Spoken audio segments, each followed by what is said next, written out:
a known fact that Tejas has got delayed. There is no doubt in it. We all know it. And there is also promise that the production rate will be increased to 24 aircraft per year. If that promise is kept, I think the delays can be caught up with. Yes, the first aim is not to let our aircraft strength go down.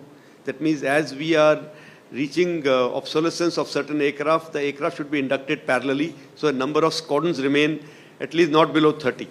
So HAL has to keep the promise which they have made that we will be building it up to 24 aircraft per year. They have already got a third production line in place in Nasik, which is yet to churn out an aircraft.